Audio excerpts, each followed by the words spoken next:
Ok, vamos a iniciar con este tema de los procesos de independencia en América Latina. Está desde la página 214 hasta la 229. Ok, este tema evidentemente también, ¿verdad? Cae muy bien en estos momentos en que estamos celebrando la independencia de Costa Rica, porque evidentemente nuestra independencia está dentro de este contexto, ¿verdad? Es decir, el momento en que las colonias españolas se van a independizar, ¿verdad? Y nosotros éramos, pues evidentemente, una colonia española. Entonces cae muy bien, ¿verdad? Para este periodo que estamos celebrando la independencia. Ahora, bueno, vamos a empezar con las ideas independentistas en América Latina. ¿De dónde venían estas ideas? ¿Cuáles fueron sus causas? Bueno, entre ellas, la primera que vamos a tener por acá es la reforma borbónica, ¿verdad? Que ustedes tienen en la página 214. ¿Qué era la reforma borbónica o qué significa borbónica? Borbón o borbónica viene de la familia, hace referencia a la familia real que gobernaba España en ese momento, que son la familia Borbón, ¿ok? Ahora, esta familia Borbón es la que actualmente también está reinando en España, ¿verdad? Ustedes ya saben que España es un reino, todavía se llama Reino de España, y que tienen una familia real, ¿verdad? Tienen un rey todavía. Aunque es una democracia, tienen o mantienen la figura del rey aunque éste no tenga poder político. Esta familia real o este rey son descendientes de estos, ¿verdad? Que van a realizar estas reformas borbónicas en el siglo XVII. ¿Ok? Entonces de ahí viene el nombre borbónica, ¿verdad? De esta familia que estaba reinando en España en este momento. Ahora, dice, desde el siglo XVII, el sistema colonial español sufrió una decadencia gradual, por lo que la corona, que ahora está en manos de los Borbones, aplicó ciertas medidas conocidas como las reformas borbónicas, con el fin de fortalecer el control español de sus dominios en América y conseguir el máximo beneficio económico. ¿Ok? Y estos dos últimos renglones son esenciales. ¿Para qué se hicieron las reformas borbónicas? Bueno, para que la corona tuviera un mayor control en la economía, sobre todo y principalmente en la economía de sus colonias. Ahora, ¿por qué se da esto? Bueno, porque antes de los Borbones realmente había mucha piratería, no había un orden económico, España estaba perdiendo muchísimo, ¿verdad? Con ganancias económicas porque no había un control eficaz de todo lo que se estaba comerciando en América. Con los Borbones y estas reformas, el control se hace más fuerte. Que entonces ya no va a haber piratería ni contrabando, por ejemplo, porque todo va a ser muy controlado por la corona. Eso no quiere decir que se haya eliminado al 100%, ¿verdad? Sí, sí va a haber cierta piratería y contrabando, pero va a estar mucho más controlado. Ahora, ¿qué incluían estas reformas borbónicas? Bueno, cobrar impuestos, nuevos tributos, nuevos impuestos, ¿verdad? Establecer monopolios controlados por la corona, es decir, monopolio, recuerden que es el dominio que tiene una entidad sobre alguna actividad, ¿verdad? Eh, por ejemplo, el ICE, bueno, en electricidad, es la única empresa en Costa Rica, ¿verdad? Que puede, digamos así, realizar producción o venta de electricidad en el país. Hay otras cooperativas, pero digamos que el monopolio, el control total lo tiene el ICE. Más o menos era eso en ese momento, es decir, la corona iba a controlar muchísima actividad económica, es decir, muchas cosas iban a pertenecerle a la corona y solo la corona podía producir o vender ciertos artículos. Establecer un comercio más abierto en España y en América, por lo que se van a crear nuevos puertos, ¿verdad? Ya el monopolio no va a estar en la Casa de Contratación de Sevilla, sino que tenía sus sedes, digámoslo así, en Cádiz y en Cartagena, sino que los nuevos reyes deciden abrir mucho más puertos. ¿Para qué? Bueno, para agilizar más el comercio y que no todo tuviera que pasar por solamente dos puertos como Cádiz o Cartagena. Entonces por eso se abrieron más, ¿verdad? Para agilizar más el comercio, pero eso también en el sentido de que esos puertos iban a estar muy controlados por la corona. 4. Incrementar la producción, por lo que se incentivó la participación de productos y de comerciantes españoles, que era muy importante también para mantener un control, ¿verdad?, de lo que pasaba en América, no para que la producción no dependiera en buena parte de los habitantes nacidos en América, sino que pertenecieran realmente a la élite en aquel momento que eran los peninsulares. Y 5. Reordenar el sistema de recaudación debido a que a esto se abrieron nuevas aduanas, se establecieron impuestos a productos que antes no tenían y además se le puso un 6% de impuesto a los productos españoles y un 7% de impuesto al de los extranjeros. Ahora vean que esto es un paquete, digámoslo así, fiscal, económico, ¿verdad? Hacia las colonias españolas principalmente. Ahora, ¿por qué se hace esto? Para tener ese control por parte de los españoles peninsulares. Y aquí hay que tener algo claro porque eso es lo que va a convertir estas reformas borbónicas en una causa de la independencia. Los criollos, que son o eran los españoles nacidos en América, eran los que tenían el poder económico. Ellos eran los comerciantes, ¿ok? Mientras que los peninsulares, es decir, los españoles nacidos en España, se encargaban de la parte política, ¿ok? Entonces, si ustedes ven estas reformas, prácticamente muchas es de controlar lo que hacían los criollos en el comercio, cobrarles más impuestos a los criollos, ¿ok?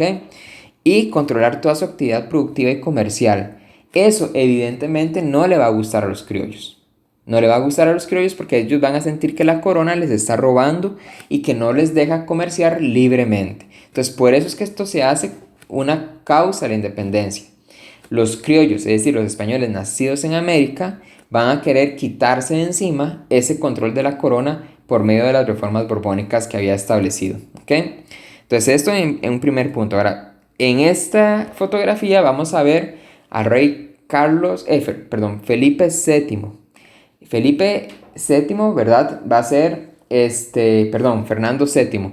Fernando VII, repito. Este es el rey Fernando VII. Va a ser el responsable de la independencia. ¿Por qué? Bueno, porque él va a romper un trato que firmó con los criollos, que ya ahorita lo vamos a ver más adelante. ¿Okay? Entonces es importante que ustedes pues lo tengan ahí presente, ¿verdad? A Fernando VII, rey de España, como uno de los principales personajes causantes de la independencia por su falta de compromiso con los criollos. Ahora, vamos a tener también otra segunda causa que son las condiciones políticas que se vivían en ese momento, ¿verdad? Principalmente en España, no tanto aquí en las colonias. ¿Qué pasaba en España en los años de 1800, en el siglo XVII? Bueno, lo que pasaba, ¿verdad?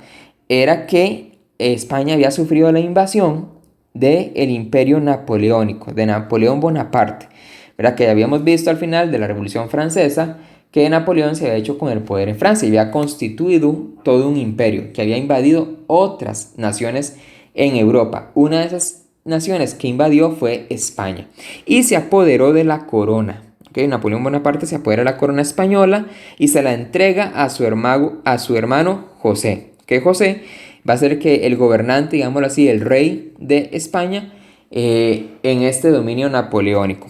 Lo único que queda libre de España es la ciudad de Cádiz. Y es ahí donde el rey, ¿verdad? Que ustedes pueden ver en la página 215, en ese momento, Carlos V y su hijo Fernando VII se van a resguardar, ¿verdad? En la ciudad de Cádiz. Y solamente ahí van a poderse mantener, ¿ok?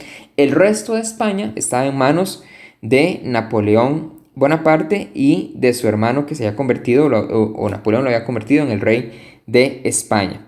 Ahora, en la ciudad de Cádiz, como el rey había perdido, el rey Carlos IV, y Fernando VII habían perdido el poder, estos dos reyes acuden, ¿verdad?, a los burgueses en ese momento, ¿verdad?, que son los que tienen poder económico, y se van a crear unas juntas. Estas juntas, que es el segundo punto que tenemos acá, van a organizar y defender a España, ¿verdad?, contra el imperio napoleónico. ¿Estamos? Ahora, la Junta Central que está en España, ¿ok?, empieza a fijarse que en las colonias donde ya no había control del rey, porque el rey había perdido a España, y España entonces ya no controlaba las colonias en España, en América, en estas provincias españolas, o en estas colonias españolas en América, se empezaban a formar otras juntas.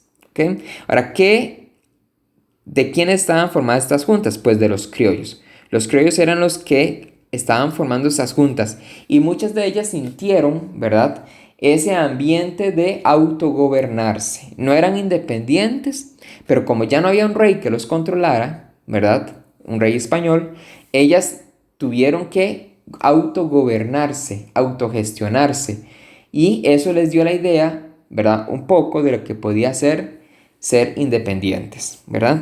Entonces eso es importante que lo tengamos ahí también en cuenta. ¿Qué es lo que sucede? Bueno, la Junta Central de España invita a las juntas de América a unirse para recuperar el imperio o el reino español y quitárselo a los hermanos Bonaparte. Los criollos de América, que formaban las juntas de América, estuvieron de acuerdo con la condición de que el rey Fernando VII, ¿verdad?, que ya era el sucesor de la corona española, firmara una constitución.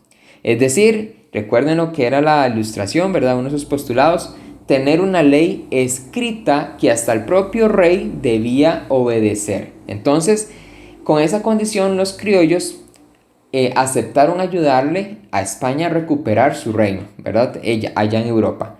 El rey Fernando VII, con la idea de recuperar su reino, ¿verdad?, y quitárselo a los hermanos Napoleón, firma ese compromiso, ¿verdad?, de crear, una vez que ya se haya ganado la guerra, de crear una constitución política. Entonces vamos a leer en qué consistió esta constitución, que se le llamó la Constitución de Cádiz.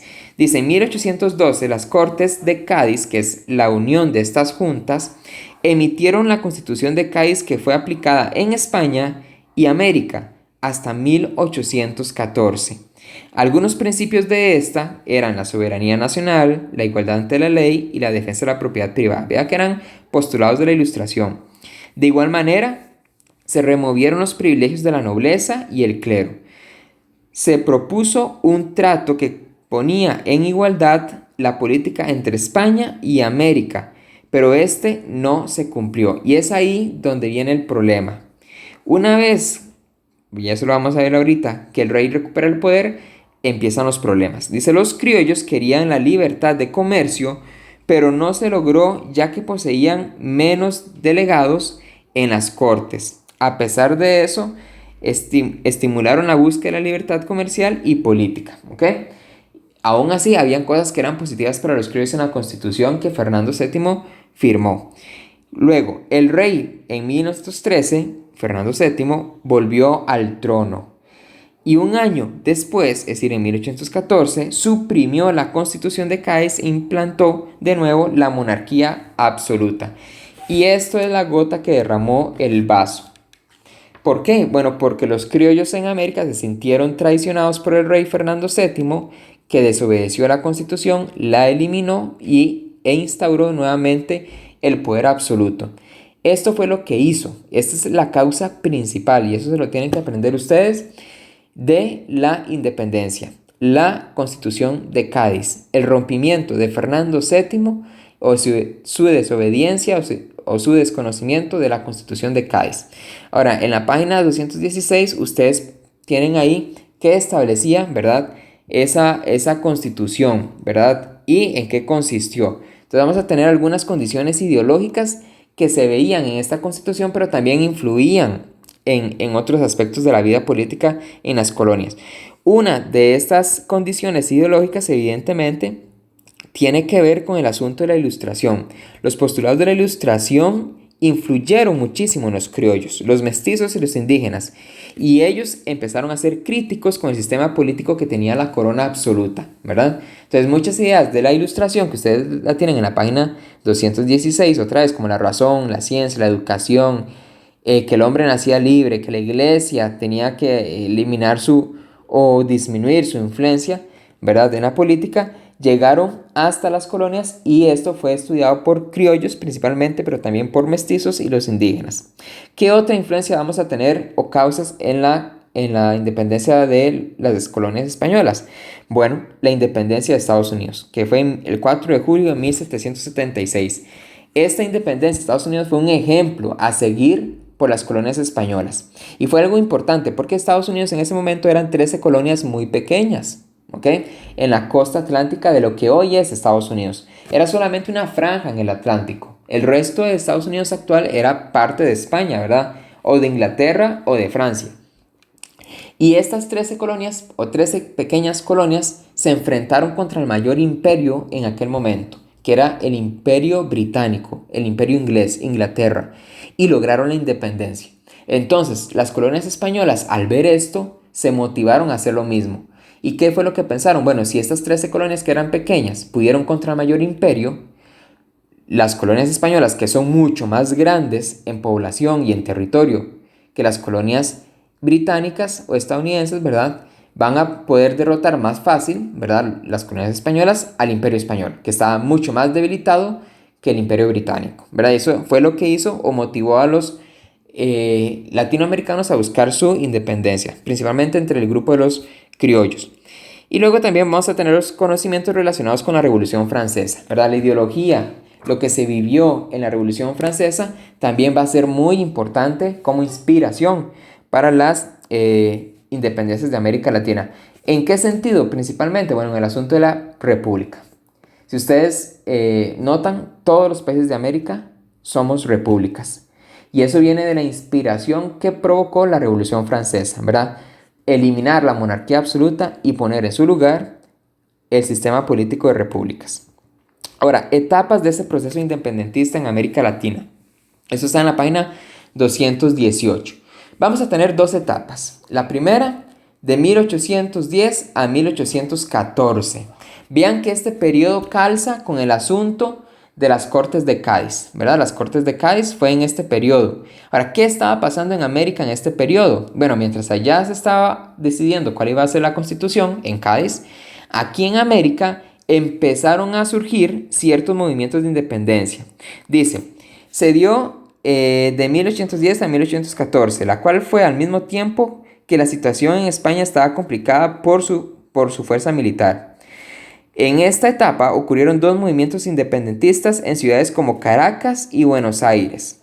Luego, España logró superar los problemas, ¿verdad? Una vez que expulsó a los hermanos Bonaparte de España y pudo frenar el movimiento independentista en América, ¿verdad? Como se lee ahí, logra superar los problemas y envió refuerzos militares a las autoridades españolas en América. La expedición del general Mariano Osorio recuperó Chile en 1814 y el general Pablo Morillo acorraló a Simón Bolívar en Nueva Granada en 1815. ¿Okay? ¿Qué países mantuvieron la independencia a partir de esta primera etapa? Buenos Aires, que sería Argentina, Montevideo, que sería Uruguay, y Asunción, que sería hoy Paraguay. Entonces, esos tres países, Argentina, Uruguay y Paraguay, logran la independencia en esta primera etapa. Segunda etapa, se da de 1814 a 1824. Se diferencia la primera debido a su carácter organizado. Ya aquí realmente no es que las colonias se van a aprovechar de que España está débil, como fue en la primera etapa, sino que aquí se van a organizar y van a luchar de una vez contra el imperio español en una de sus mejores organizaciones. Los principales líderes del movimiento independentista son Simón Bolívar y José de San Martín. Simón Bolívar va a ser responsable de la independencia de Nueva Granada. ¿Qué es Nueva Granada? ¿O qué era? Bueno, Colombia, Venezuela, Ecuador. ¿Ok? Esos tres países principalmente van a ser liberados por Simón Bolívar. También, ¿verdad? El país de Perú, ¿verdad? También va a tener muchísima ayuda por parte de Simón Bolívar. Y José de San Martín, ¿verdad? Se encarga de Chile, ¿verdad? Y de Bolivia y de algunas zonas de Argentina y Paraguay, ¿ok? Entonces, él va a ser importante en esta otra parte del continente.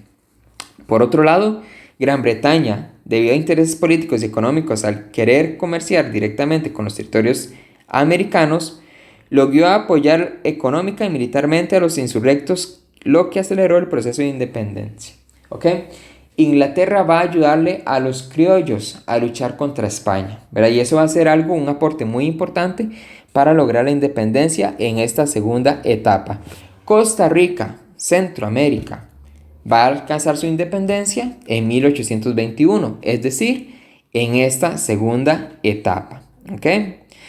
Muy bien, ahora vamos a pasar de una vez a la página 227, que sería la independencia de Centroamérica.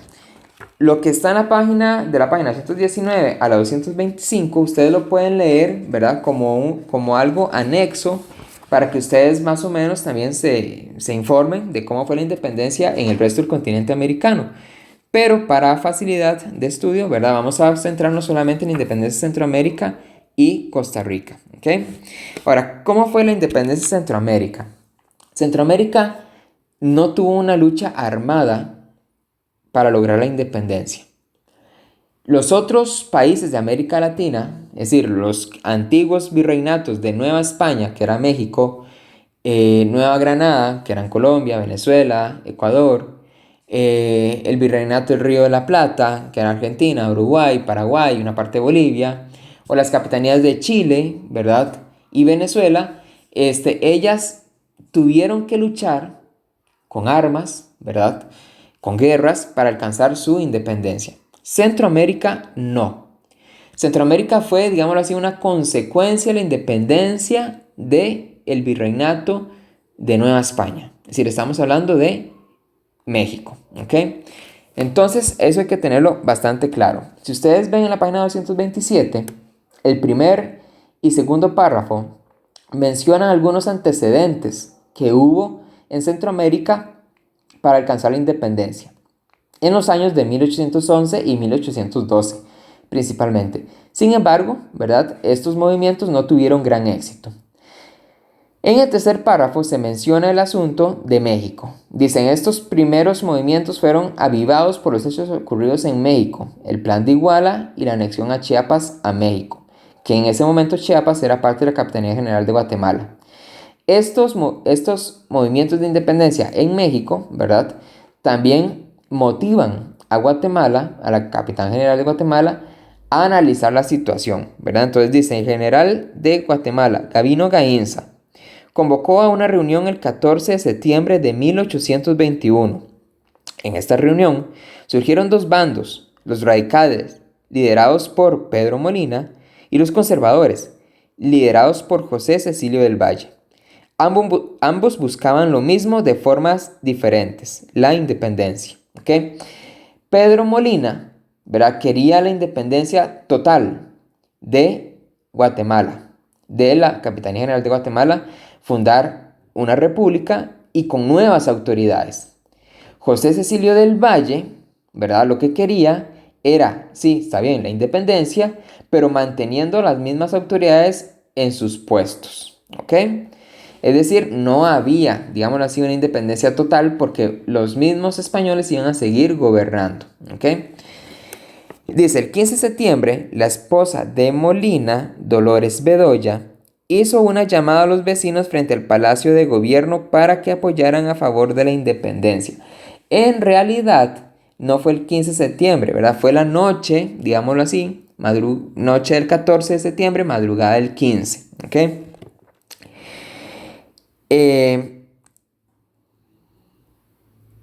Ante el ruido de los reunidos en el palacio, ¿verdad? Que fueron motivados por Dolores Bedoya a ir ahí al palacio de gobierno, creyeron que el pueblo se había rebelado con armas y acordaron redactar el acta del 15 de septiembre de 1821. Por eso, los faroles se realizan el 14. ¿Por qué? Bueno, porque la gente fue en la noche madrugada del 14-15 de septiembre al palacio alumbrados con sus faroles. ¿Ok? Entonces, por eso es que se celebra el 14 de septiembre el desfile de faroles, ¿verdad? O esa celebración, recordando ese movimiento que empezó doña Dolores Bedoya. Y los que estaban reunidos en el palacio creyeron que este montón de gente que estaba afuera con los faroles estaban armados y que estaban presionando violentamente por la independencia, y ellos decidieron entonces firmar la independencia el 15 de septiembre. ¿Ok? Eso para que quede claro. Esta acta declaraba la independencia de España y se convocaba a un congreso en Guatemala para resolver el destino de Centroamérica y determinar su forma de gobierno. Se hicieron copias de los documentos para enviar a las demás provincias. El 15 de septiembre se independiza Guatemala. Y eso ustedes lo tienen que tener muy claro. No es Centroamérica la que se independiza, es Guatemala. Pero Guatemala, como era la capital de la Capitanía General, envía la invitación a las demás provincias, es decir, a Honduras, a El Salvador, a Nicaragua y a Costa Rica, a analizar el acta de independencia de Guatemala para invitarlas a hacer lo mismo. ¿Ok? Y eso es lo que va a suceder después. En El Salvador, una vez que llega la copia del acta de Guatemala, se forma una junta de gobierno dirigida por José Matías Delgado y Manuel José de Arce, que declara la independencia de España. Luego también sucede lo mismo en Honduras cuando llega el acta del 15 de septiembre de Guatemala. El intendente José Gregorio Tinoco organiza una reunión y en ella se acordó la independencia, pero también se discutía la posibilidad de anexarse a México o a Guatemala. Y en Nicaragua, el intendente de León, Miguel González de Saravia, y los otros miembros de la Diputación Provincial estudiaron el texto, ¿verdad?, del acta de 15 de septiembre y redactaron otro llamado Acta de los Nublados, el 28 de septiembre de 1821. Este documento estableció un periodo de espera mientras se aguardaba la respuesta de España en la región y se acordó que las autoridades leonesas, es decir, los españoles, permanecieran en sus cargos. Ese es el Acta de los Nublados. No sé si ustedes han escuchado que la gente en Costa Rica suele decir que no va a tomar una decisión hasta que se aclaren los nublados del día. Bueno, esa frase tiene su origen en esta acta, ¿verdad? En el Acta de los Nublados. No se iba a tomar una decisión hasta ver qué reacción iba a tener España. Y estas dos, ¿verdad? Vean que en Nicaragua llega el acta de 15 de septiembre y se hace esta otra, el Acta de los Nublados. Estas dos actas salen rumbo a Costa Rica, ¿verdad? Y aquí se da otro proceso, ¿verdad? Y es el que vamos a ver nosotros ahorita en esta diapositiva como la independencia de Costa Rica. Dice, el acta de independencia y el acta de los nublados fueron recibidas por Juan Manuel de Cañas el 13 de octubre de 1821. Recuerden que en este momento era Cartago la provincia, entonces las dos actas llegan a Cartago el 13 de octubre de 1821. Perdón, era la capital de la provincia, el cual convocó a los ayuntamientos para discutir acerca de las actas. Y así se formó la primera junta de legados, ¿verdad? Esta junta de legados, que ustedes lo pueden ver en la página 128, donde viene explicado este tema, iba a tomar la decisión de independizarse o no. Sin embargo, el 25 de octubre de 1821 se reunió en Cartago esta junta, en donde el representante de Ujarrás, Rafael Francisco Cejo, cuestionó la autoridad de la junta por no ser la decisión del pueblo. Es decir, el pueblo no decidió por esos representantes, no votó para que esos representantes estuvieran ahí. Entonces, él cuestiona eso. Él cuestiona que es simplemente las mismas autoridades de siempre, las que se autonombraron, ¿verdad?, en esa junta, pero sin tomar en consideración la decisión del pueblo. Debido a esto, los legados volvieron a sus comunidades y realizaron elecciones para que el pueblo pudiera elegir a sus representantes en la junta de legados. Sin embargo, el 29 de octubre se celebró en Cartago un cabildo abierto. ¿Qué es un cabildo abierto? Bueno, que las autoridades de Cartago, del cabildo de Cartago, se reúnen con presencia de todo el pueblo. El pueblo estaba presente en esa reunión. Y en ese cabildo abierto se acordó la independencia de Costa Rica y se emitió el acta el 29 de octubre de 1821. El documento decía que nos independizábamos totalmente de España, pero determinaba la observancia de la Constitución y leyes que dictara el Imperio Mexicano. Es decir, en otras palabras, nos independizamos de España, pero seguíamos las leyes de México. ¿Ok? Eso es lo que pasó, es decir, prácticamente nos unimos al Imperio Mexicano. Esto claramente creó una polémica entre quienes querían una independencia absoluta, por lo que San José propuso la formación de otra junta, porque San José quería la independencia total, sin no unirse a México. Y el 12 de noviembre de 1821 se creó la Junta de Legados de los Pueblos, la cual redactó el Pacto Social Fundamental Interino de Costa Rica, o Pacto de Concordia, el 1 de diciembre de 1821. ¿Qué sucede? ¿Por qué se hace ese pacto? Bueno, porque en Costa Rica había dos bandos, como se dice ahí. Estaban los bandos de San José y Alajuela, que querían la independencia total y hacer de Costa Rica una república totalmente independiente, sin unirse a México ni a ningún otro país, ¿verdad? Y estaban otros, que eran los conservadores, que eran Cartago y Heredia, que querían la independencia, pero unirse al Imperio Mexicano. Como no hubo acuerdo, ¿verdad? Se llegó a un punto en común nada más, y fue crear una constitución momentánea que se llamó Pacto Social Fundamental Interino. Vean que es interino, es momentánea, de Costa Rica. O también se le llamó Pacto de Concordia. ¿Por qué Pacto de Concordia? Bueno, porque fue un concordato, un acuerdo entre los dos bandos. Ahora, ¿qué establecía este Pacto de Concordia? Ustedes lo tienen en la página 228 y es importante. Primero establecía que Costa Rica era libre, pero citaba la posibilidad, ¿verdad? La posibilidad, no la seguridad, de anexarse al Imperio Mexicano. Segundo, se eliminaba la esclavitud y las castas. ¿Qué eran las castas? Esa división de peninsulares, criollos, mestizos, indígenas, eso se eliminó, ¿verdad? ¿Y qué había ahora? Solamente josefinos, cartagineses, heredianos, alajuelenses, ¿ok? Reconocía, ahora esto es importante porque todavía ellos no piensan en Costa Rica como una nación. Eso se va a ir construyendo poco a poco. La población en aquel momento se veía más perteneciente a su ciudad, ¿ok? A su pueblo. Y en ese momento habían 4 principales en lo que llamamos el Valle Central, que eran Cartago, Heredia, Alajuela y San José. Entonces cada uno se llamaba como josefino, cartaginés, herediano o alajuelense, no costarricense, ¿ok? Tercero, reconocía la libertad civil, la propiedad y demás derechos de todas las personas. Establecía el gobierno en la Junta Superior Gubernativa, que asumía funciones políticas, militares, hacendarias, legislativas, y estaría compuesta por 7 miembros propietarios y 3 suplentes. ¿Okay? Dicha junta residiría cada 3 meses en una de las ciudades principales, ¿verdad? Y era lo que les decía ahora. No se veían como costarricenses. Entonces este gobierno o Junta Superior Gubernativa iba a cambiar cada 3 meses entre San José, Cartago, Heredia y Alajuela. Luego se citaba la religión católica como la oficial y el pacto regiría por un año.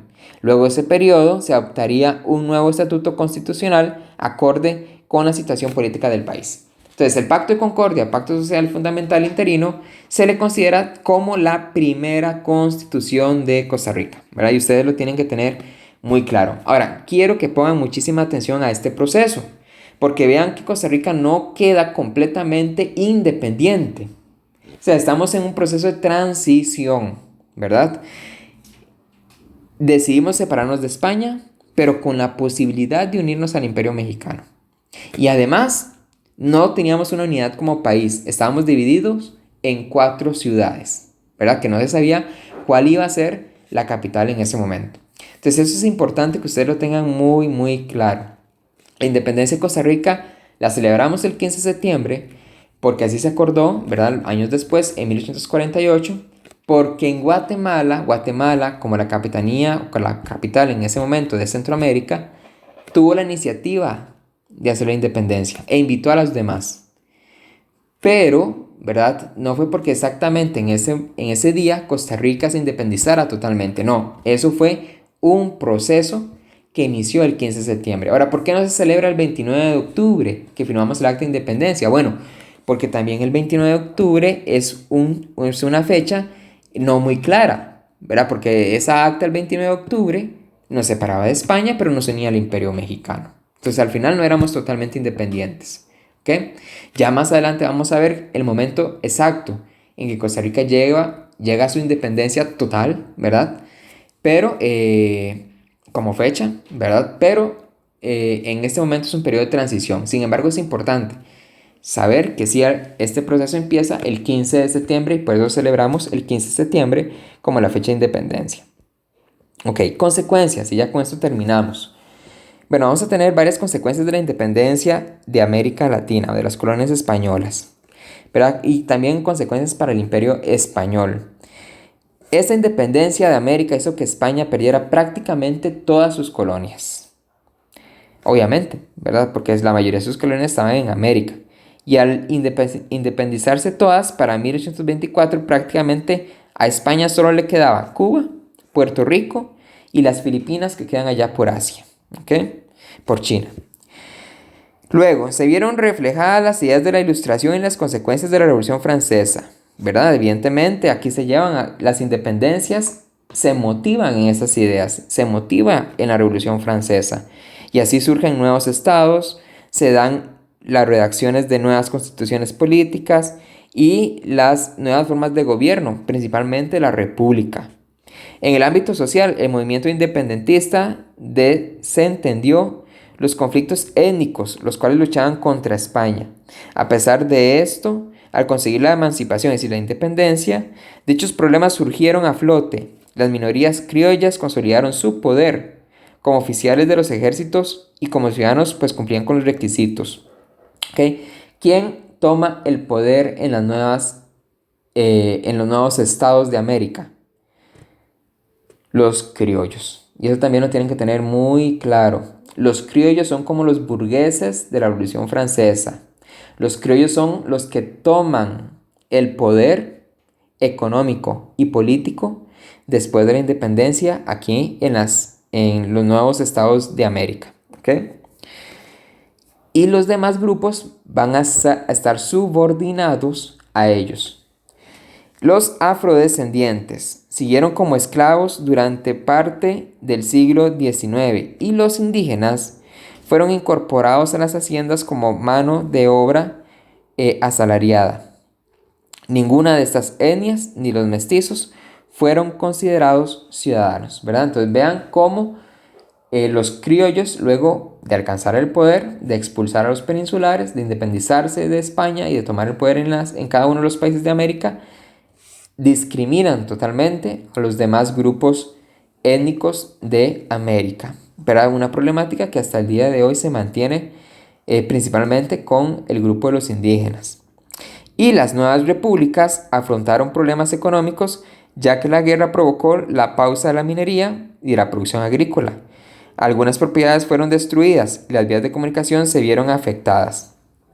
Y además, se intensificó la relación comercial con el Reino Unido, que prácticamente nos dominó desde el punto de vista comercial. Ahora, no dependíamos económicamente de España, sino que dependíamos de que le pudiéramos vender nuestros productos a Gran Bretaña. Si Gran Bretaña no nos compraba, pues entonces obviamente nuestras economías se veían muy afectadas, ¿verdad? Entonces también la economía, después de la independencia de América, de España, ¿verdad? De América, de España, se va a ver muy, muy afectada, ¿ok? Y con esto llegamos al final de este tema. Si tienen alguna duda, ¿verdad? Ya saben que pueden contactarme por medio de la plataforma virtual, ¿verdad? Ahí me pueden redactar su consulta, su duda sobre el tema, y yo con mucho gusto se las voy a responder. Y también pues me pueden contactar al correo que viene descrito en la plataforma, ¿verdad? Yo ahí a ustedes también les puse el correo electrónico por el cual ustedes se pueden comunicar conmigo. No voy a atender dudas ni voy a leer mensajes, ¿verdad? Por otro medio que no sean estos dos, ¿verdad? Si me envían un mensaje por otro correo que no es el que está en la plataforma, no se los voy a responder. Y si me envían mensajes en redes sociales, tampoco se las voy a responder. Entonces, ¿verdad? Si tienen alguna duda o comentario, pueden hacerlo por medio de la plataforma, ¿verdad? La mensajería de plataforma o el correo que les puse ahí en mensajes en el aula virtual. ¿Ok? Bueno, entonces con esto terminamos este tema y espero que se encuentren todos muy bien.